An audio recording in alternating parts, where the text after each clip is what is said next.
nós temos que fazer uma diferenciação do peru de corte que vai para a mesa, né, do brasileiro, que vai lá na ceia de Natal, né, e aves que são chamadas aves natalinas ou aves festivas. Criou-se uma história, um folclore por trás do que era essa ave, era outra espécie, como que produzia, onde que produzia, mas nada mais é que frangos de corte com uma modificação ali, uma seleção genética, digamos assim, e aí ele vai para o abate. Então, para o consumidor, tem que ter essa diferenciação, né?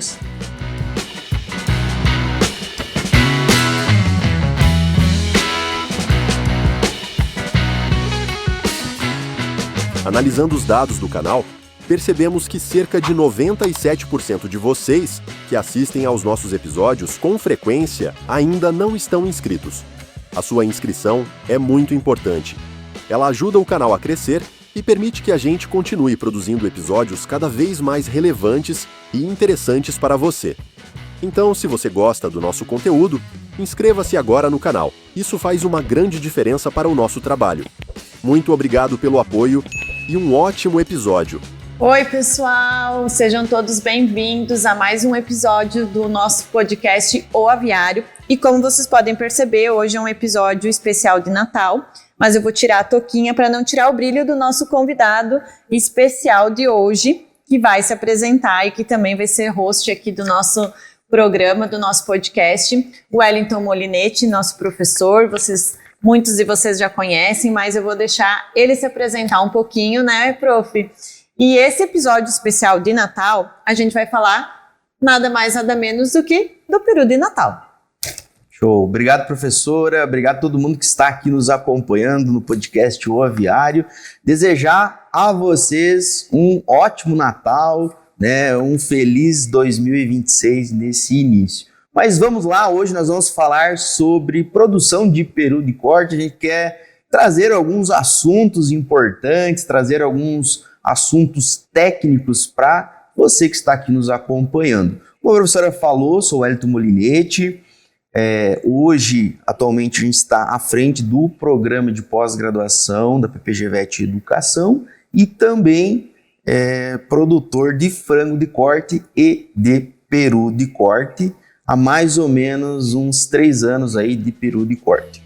O podcast O Aviário só é possível através de empresas inovadoras e que apoiam a educação continuada na avicultura brasileira. PPG-VET, o programa de pós-graduações que prepara você para ser um profissional disputado no mercado veterinário. Alltech, soluções nutricionais eficientes e sustentáveis para fortalecer a avicultura. Grupo BR Render. Fazemos juntos o produto para atender você, cliente. Novos, líder em soluções de nutrição inteligente para o crescimento dos negócios na produção de proteína animal. Pegasus Science, a solução inteligente e em tempo real para a interpretação de micotoxinas. Isso era a minha próxima pergunta e eu já queria que você falasse um pouquinho para o nosso público aí, como que a produção de peru entrou na tua vida, na vida da tua família. Eu sei que vocês já têm aviário há muito tempo de frango de corte, mas como surgiu a ideia de trabalhar com perus e, né, principalmente agora nessa época de Natal, o pessoal confunde um pouquinho o peru de Natal, a ave natalina mesmo, da produção de peru. A produção de peru é o ano inteiro, certo? Certo. Explica um pouquinho. Legal, vamos lá então, prof. Em relação à produção de peru de corte, eu sempre gostei da parte de produção avícola e sempre fui apaixonado por essa parte de produção alternativa. Inclusive teve um período aí da minha vida que trabalhei com produção de aves alternativas, pato, marreco, enfim, outras espécies. E quando surgiu, né, a retomada da produção de peru de corte aqui no sudoeste do Paraná, a minha família então já tem aviários aí há mais de 30 anos, então a gente produz frango de corte. Então surgiu essa oportunidade e a gente ingressou dentro dessa produção mesmo de peru de corte por conta de alguns fatores. Um deles está relacionado à mão de obra. Um dos fatores, porque nós temos o peru terminador, então chega para nós com aproximadamente 28, 30 dias, né, os peruzinhos, e o nosso galpão ele é feito moldado para uma ave aí que pode chegar a 20, 22 quilos, que é aonde vai para o abate. Como a professora falou, existem algumas diferenças muito consideráveis quando a gente fala sobre produção de peru de corte. Então nós temos a produção que é destinada, né, àquela ave que vai ser consumida agora no Natal, né, o peru que vai ser consumido no Natal. Qual que é a diferença dentro dessa produção de peru? Então não são todos os produtores que produzem a ave natalina. Então, a ave natalina, por o consumo, né, do peru no Natal ser sazonal, a produção ela é apenas com as fêmeas, então ocorre uma seleção, por conta que as fêmeas elas possuem uma característica morfológica diferente da do macho. Então, né, um peito com mais carne, um peito com mais proteína e coxa. Esse é o formato, digamos assim, quando a gente pensa na ave natalina, e uma ave menor, um peso de abate vivo dessa ave aproximadamente aí de 4,5 kg a 5 kg, para se chegar uma ave lá na mesa do consumidor de aproximadamente 3,5 kg. Então essa é a produção quando a gente fala da ave especial de Natal, o peru, né? O peru de corte voltado ao Natal. Então geralmente são feito essa sexagem lá no campo, criado, produzido apenas fêmeas com um peso limite aí, então, de em torno aí de 4,5 kg a 5 kg de abate, ficando um período de 60 dias, 70 dias, um período de produção. E tem, só te interrompendo, porque claro, fiquei curiosa agora também, que é algo que eu não sabia. Tem algo que diferencia o produtor que vai criar essa ave específica para o Natal, ou a ave mais de ciclo longo, pensando assim em alguma coisa de estrutura de aviário, ou é meio aleatório, assim, qualquer produtor que produz peru vai daqui a pouco ser escolhido para produzir a ave natalina? E outra dúvida que eu fiquei, então essa ave que a gente compra no mercado para passar aí a nossa ceia de Natal são fêmeas? Isso, são fêmeas. E aí aqui a gente tem que fazer uma distinção, vamos dividir essas 3 perguntas da professora.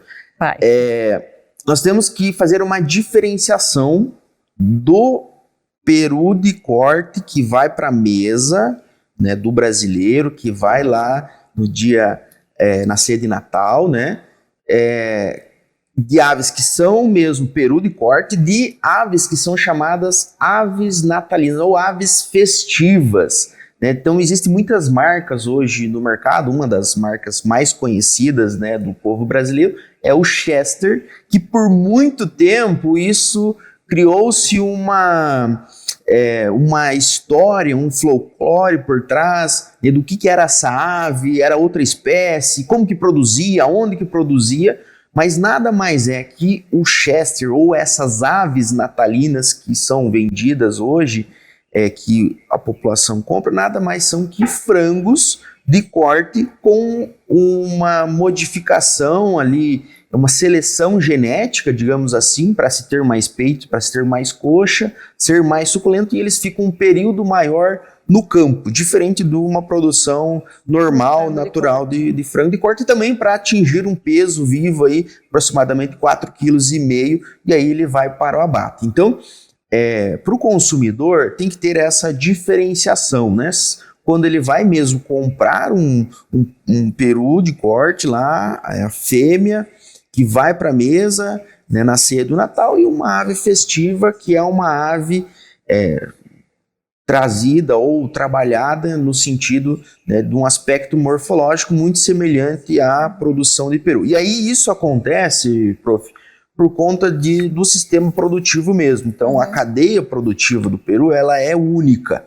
Então, entrando no sistema produtivo, quando nós pensamos na produção específica de aves de especiais de Natal, peru de corte falando, e do peru para cortes, que é o peru aí de 18, 20 quilos, que realmente é feito cortes nele, né, vendido né, em partes, peito, coxa, sobrecoxa, enfim, tem mercados específicos,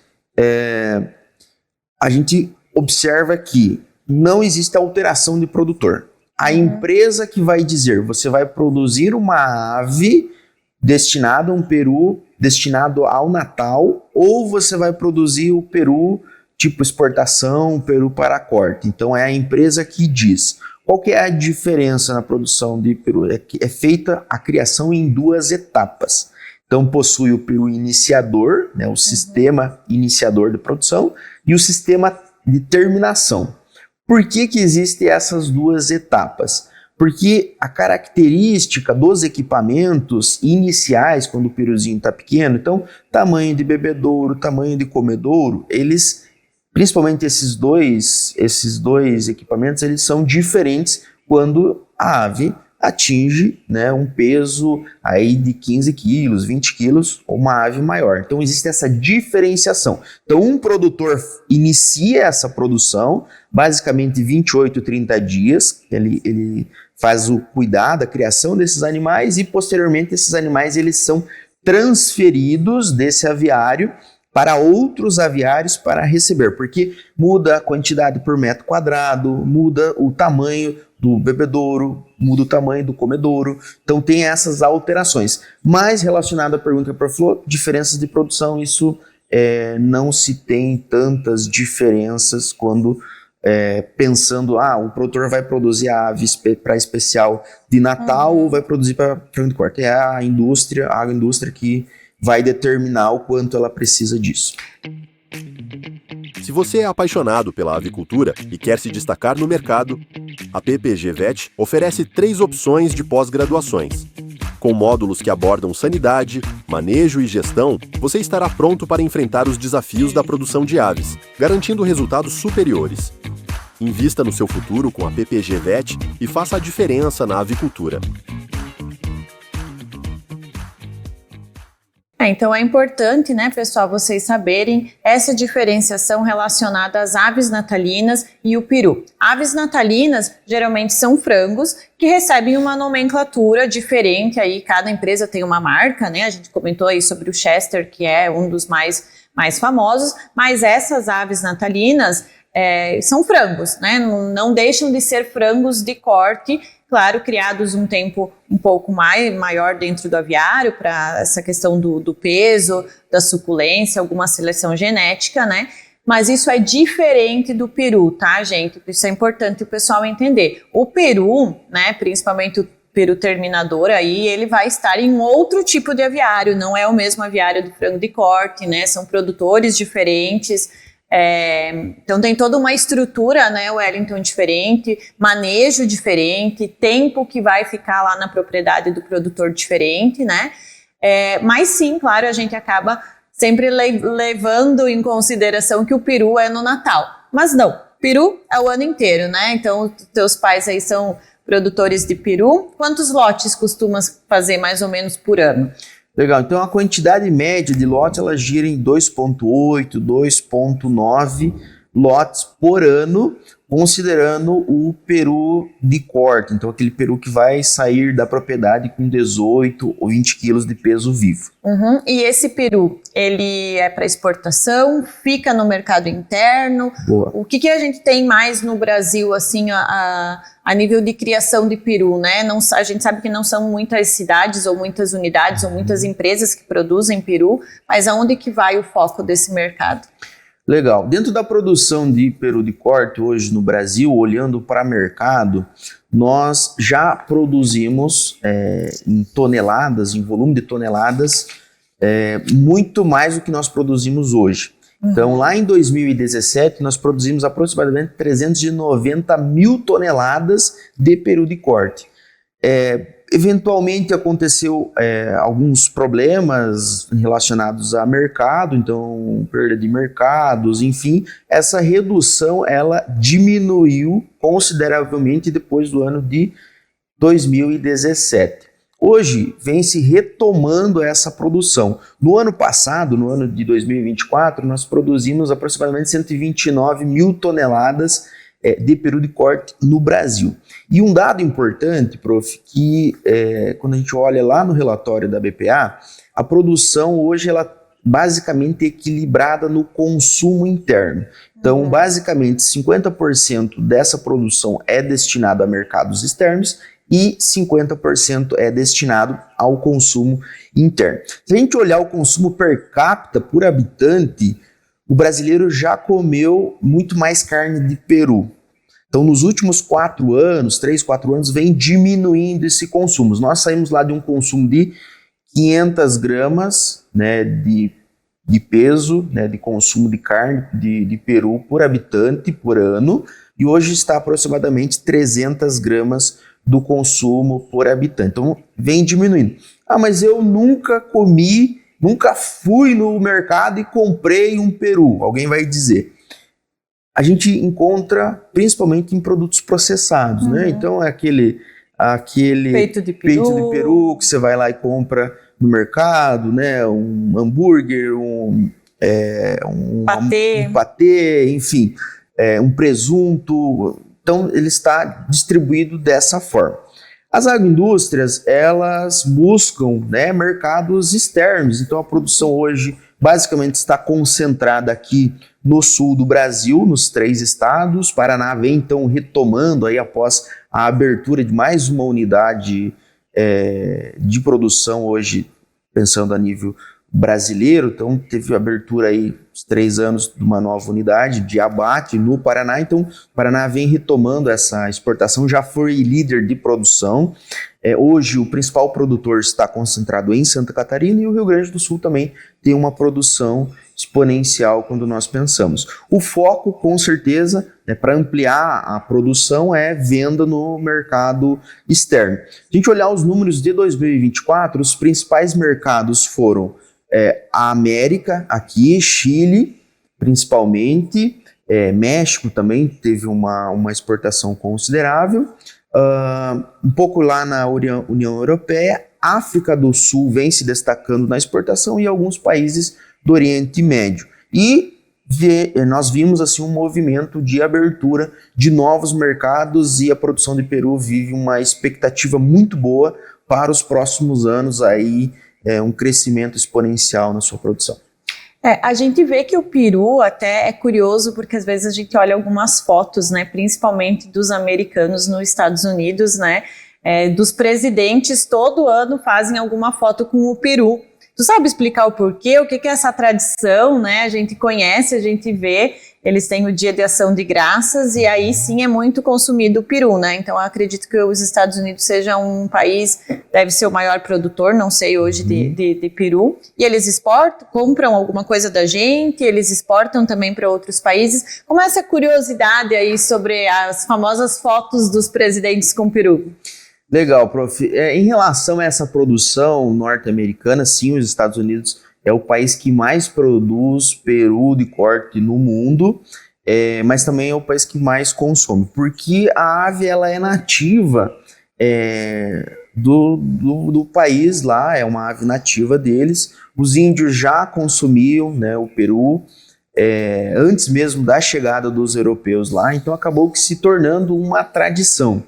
E aí, lá por volta do século XVII, XVIII, iniciou-se uma tradição que é o Dia de Ação de Graças, aonde o presidente ele faz um perdão, né, a um casal de perus. Então, ele perdoa esses perus de ir para o abate, e também é um dia muito importante, acontece sempre em novembro, na quarta quinta-feira de novembro, e é um dia muito importante para os americanos, que é onde as famílias se reúnem em volta da mesa, né, para celebrar, então para consumir essa ave conforme essa tradição que eles têm. Então, eles são um mercado importante, né, com certeza, e hoje o Brasil, como tem se destacado na produção de frango de corte, né, liderando toda essa parte de exportação, liderando toda essa parte muito próxima aí de produção também, ser líder. Quando a gente pensa, né, em desenvolvimento a um médio e longo prazo, a gente vê que o Brasil ele é um país que tem um potencial gigante porque além de nós termos matéria-prima disponível, nós termos clima disponível, nós temos recursos hídricos disponíveis, nós somos muito bons na produção, né, na avicultura, na produção de aves. Então isso coloca nós em um patamar extremamente favorável e olhando, né, dentro dessa projeção de crescimento, com certeza a gente tem aí um potencial muito grande de crescimento dos países vir buscar então essa proteína produzida aqui no Brasil. Ah, que legal, isso é uma curiosidade que muita gente tem, muito legal, interessante. E falando um pouquinho, Wellington, sobre a produção em si de peru, né? Quais as principais diferenças que você vê hoje, assim, no manejo, né, de uma forma geral? Claro que não entrando muito a fundo no manejo, porque depois até quero que você deixe aqui um link de um material bem legal que você fez para o pessoal que tem interesse em saber mais sobre a produção de peru. Mas qual hoje é a principal diferença, além do tempo, né? Que você já falou, o tempo de criação é diferente, né? Mas tem algum manejo específico ou que seja exclusivo de peru, algo que o pessoal tenha curiosidade e precise saber? Legal. Em relação à questão de manejo relacionado no início, na produção inicial, lá no sistema de produção inicial, no peru iniciador, tem que tomar alguns cuidados. Ela é uma ave, de modo geral, comportamental, muito curiosa. Então ela tem alguns traços pré-históricos ainda, digamos assim. Então, pensando comportamentalmente, o peru ele tem essa curiosidade, ele tem alguns detalhes em relação... muitas vezes ele acaba se assustando, ele acaba que se aglomerando, né, acaba que estão tendo alguma forma de mortalidade, acaba que morrendo porque viu uma luz, porque escutou um barulho diferente. Então ele tem essa curiosidade e ele acaba que trazendo isso para seu instinto, muitas vezes ainda pré-histórico. No início, tem que ter muito cuidado em relação à variação de temperatura. Então, se acaso tiver uma variação muito grande de temperatura, calor, frio, eles acabam se aglomerando, estão morrendo esses perus. Então, tem que ter um cuidado extremo em relação à temperatura. Então, manter uma temperatura uniforme dentro desse aviário.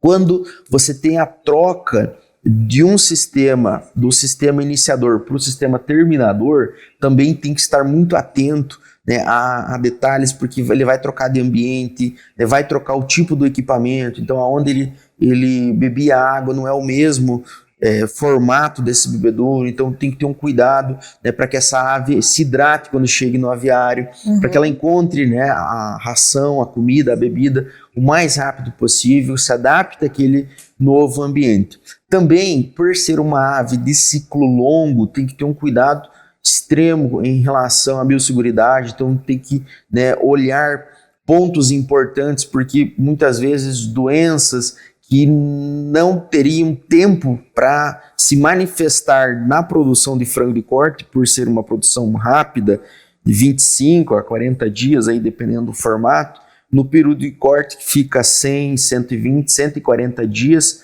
essas doenças muitas vezes elas se manifestam com sinais clínicos que acaba ocasionando mortalidade. E, né, você perder uma ave aí, adulta, todo o período de produção dela, todo o consumo de ração, isso traz um prejuízo gigante para o sistema produtivo. A conversão dela, a conversão alimentar, o quanto ela come, o quanto ela produz de peso vivo, fica em torno hoje aí, com esses aviários, com uma modernização dos aviários, né, com uma implementação, né, de um cuidado da ambiência, né, um cuidado aí em relação, né, à parte sanitária, nós temos uma conversão em volta aí de 2,2 kg, 2,3 kg. Vem se reduzindo ao longo do tempo, principalmente atrelado à evolução genética e à melhoria, né, das construções dos galpões. Uma mortalidade, ela gira em torno de 5 a 6%, né, uma mortalidade, digamos assim, ideal, e ela tem um ganho de peso bem considerado. Quando a gente olha para o GPD do peru, fica em torno aí de 190 gramas por dia esse ganho de peso diário, né? Então um GPD de 190 gramas, que é um GPD bem considerável, né? Então as características da produção dos aviários, eles são muito semelhantes. O iniciador, ele é o aviário de frango, então o nípel, o comedouro, né? Olhando, se atentando bastante a essas questões de temperatura, de ambiência, para se não ter problemas dentro dessa produção. E o peru terminador, ele é um galpão de frango, inclusive toda a parte de ambiência, controlador, inlet, placa evaporativa, né, enfim, exaustores, pressão negativa, todos aqueles conceitos que a gente sabe de ambiência se aplica na produção de perus e se aplica no formato, né, do aviário, como ele é construído. O que difere mesmo é o sistema de bebedouros e comedouros, né, pelas características morfológicas deles evoluírem, né, ao longo do seu crescimento, precisa ser um equipamento também diferente. Aproximadamente 3 perus por metro quadrado hoje se trabalha de densidade. Ao final, você tem uma produção muito semelhante em metros quadrados. Se você jogar em sistemas avaliativos de produção, quando você compara o quanto de proteína você produz por metro quadrado na produção de frango, e quando você compara isso lá na produção de peru, você tem, né, uma produção muito semelhante por metro quadrado comparado ao quanto de proteína você produz. De maneira geral, seriam essas as informações. E, prof, eu queria fazer uma pergunta para você agora, invertendo um pouco aqui os papéis. Eu sei que a professora de Concórdia, a professora mora em Concórdia, trabalhou muitos anos na indústria, e Concórdia foi o berço da produção de peru de corte no Brasil. Como que hoje a professora enxerga isso? Como que foi esse início, né? Como que foi esse pioneirismo dentro da cidade de Concórdia? Então, tem aquela foto bem famosa, né, do Atílio Fontana, depois a gente tenta achar para colocar aqui para vocês, que ele foi um dos que trouxe o peru, né? Então a história da empresa lá em Concórdia, ela começou voltada mesmo à produção de peru, e depois ao longo do tempo ela foi mudando, mas é uma foto bem tradicional. A gente tem um museu também lá em Concórdia do senhor Atílio Fontana, onde tem essa foto bem estampada. E a produção de peru lá, ela acabou não ficando muito tempo, né? Justamente por causa dessas diferenças e algumas dificuldades que se teve no começo.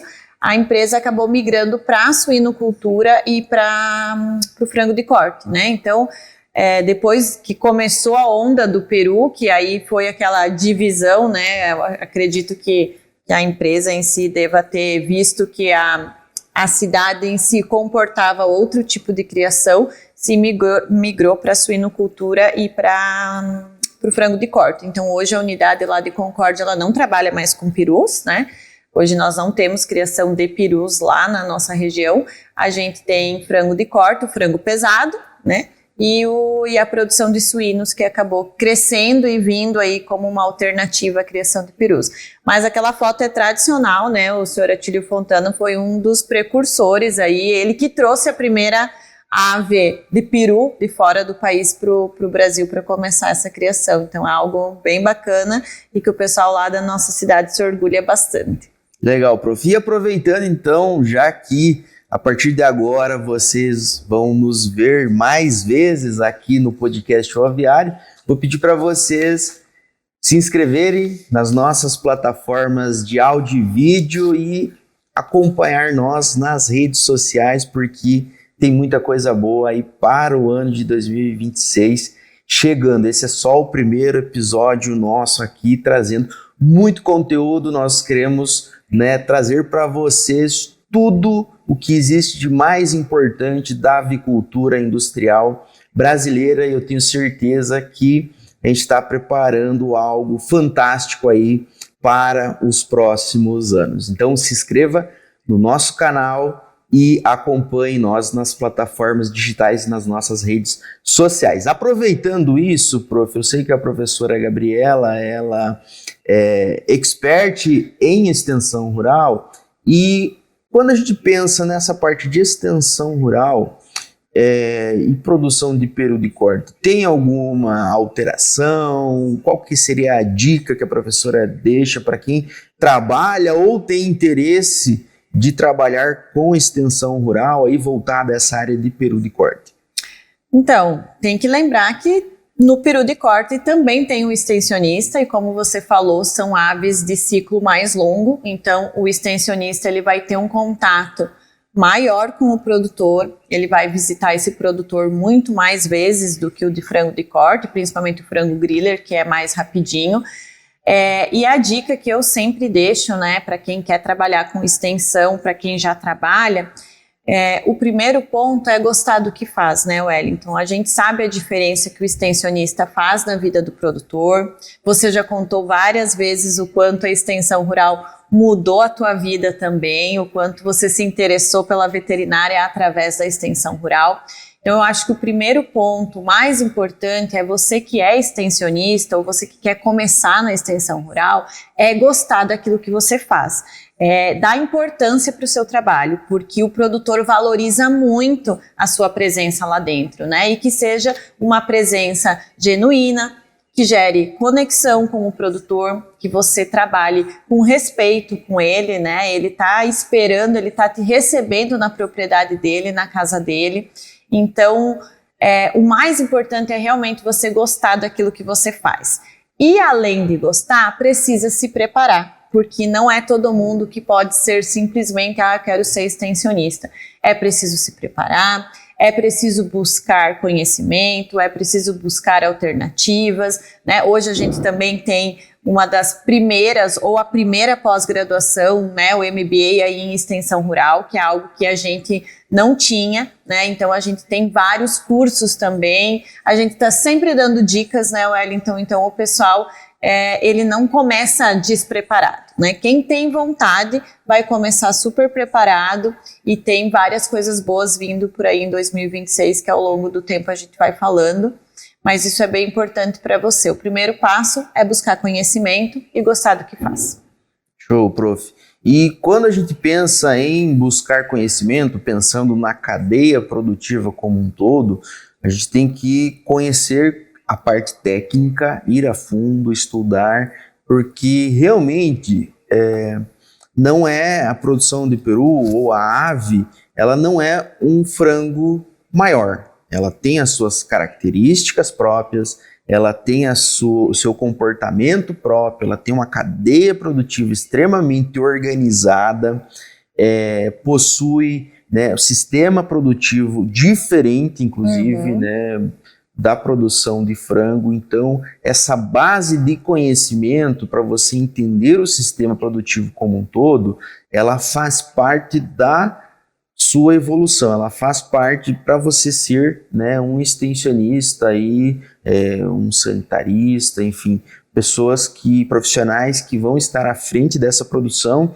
e vão garantir que o Brasil continue, né, se destacando cada vez mais na produção, se destacando cada vez mais na nossa biosseguridade. Nós tivemos aí, né, nesse ano, nós estamos aqui então finalizando 2025, foi um ano bem conturbado para a avicultura brasileira, mas apesar de ser um ano conturbado, né, que nós tivemos aí o primeiro caso de influenza aviária de alta patogenicidade em, né, produções comerciais, nós se mostramos muito eficiente no que nós fazemos, no controle, na erradicação.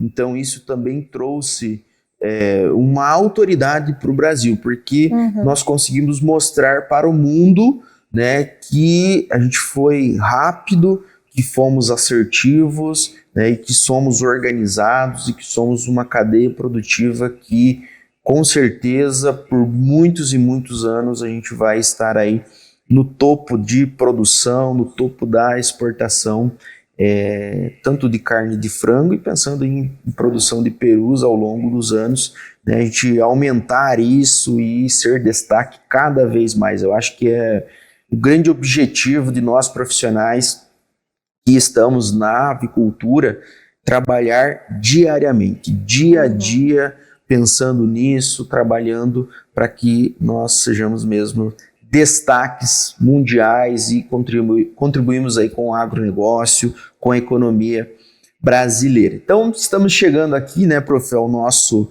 final do nosso episódio. Eu queria que a professora, então, deixasse aí a sua mensagem de final de ano para os nossos espectadores aí, para quem está nos acompanhando, e desejasse aí um Feliz Natal e um ótimo 2026. Então, pessoal, eu agradeço, né? A gente termina o ano de 2025 com muita gratidão por tudo que aconteceu, por estarmos aqui juntos. É um prazer enorme estar aqui com vocês. Eu sempre fico muito orgulhosa da nossa trajetória, da nossa história. A gente já está um tempo trabalhando com a educação, né, Wellington? E a gente está sempre buscando trazer coisas interessantes, como foi esse episódio que, por mais que a gente trabalhe na área, a gente fica sabendo coisas novas, então a gente está sempre aprendendo.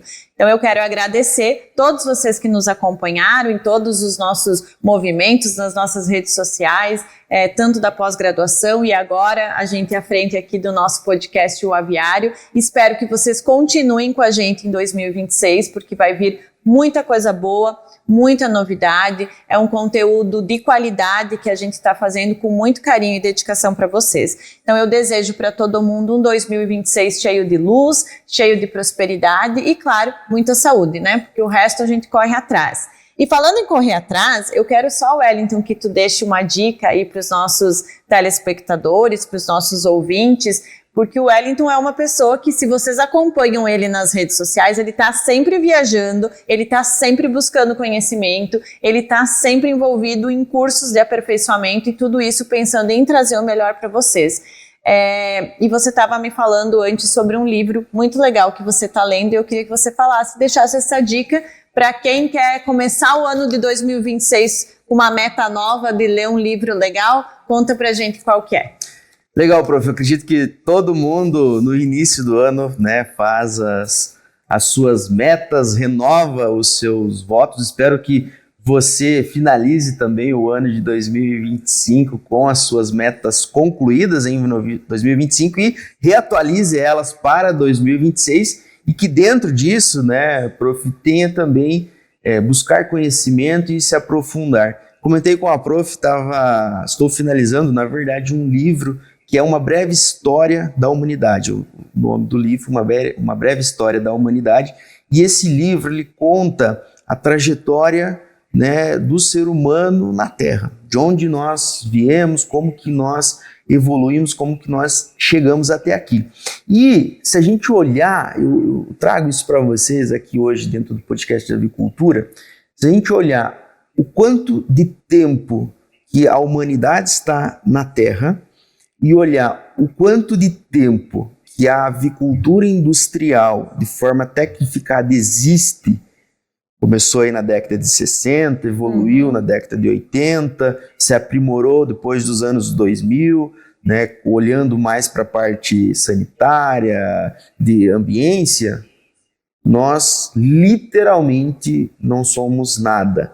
São 0,00000, sei lá quantos zeros de tempo de existência na face da Terra de uma avicultura tecnificada, uma avicultura avançada. Então nós profissionais, cada dia que passa temos um compromisso de transformar a nossa avicultura cada dia melhor, contribuir com a sustentabilidade, porque produzir proteína da forma que a avicultura produz, utilizando menos quantidade de milho, de soja, isso realmente é ser sustentável, é o que vai permitir com que a humanidade continue na Terra. Então, esse livro para mim fez muito sentido, porque a gente consegue visualizar essas etapas da evolução do ser humano e trazer para a nossa realidade profissional. Então, prof, vou deixar então essa indicação do livro Sapiens, Uma Breve História da Humanidade, do escritor israelense Yuval. Quem quiser ter acesso, digita na internet que com certeza já vai aí encontrar esse livro. Deixo de dica aí para vocês para o ano de 2026. fazer um paralelo da história da humanidade, de onde viemos e para onde vamos. Então tá bom, Wellington, muito obrigada. Pessoal, a gente vai terminando o nosso episódio de hoje, especial de Natal, do podcast O Aviário. Esperamos que vocês tenham gostado e que vocês continuem nos seguindo e acompanhando as novidades e os próximos episódios de 2026. Wellington, muito obrigada, Feliz Natal e a gente se encontra em breve. Tchau, pessoal! Valeu, pessoal!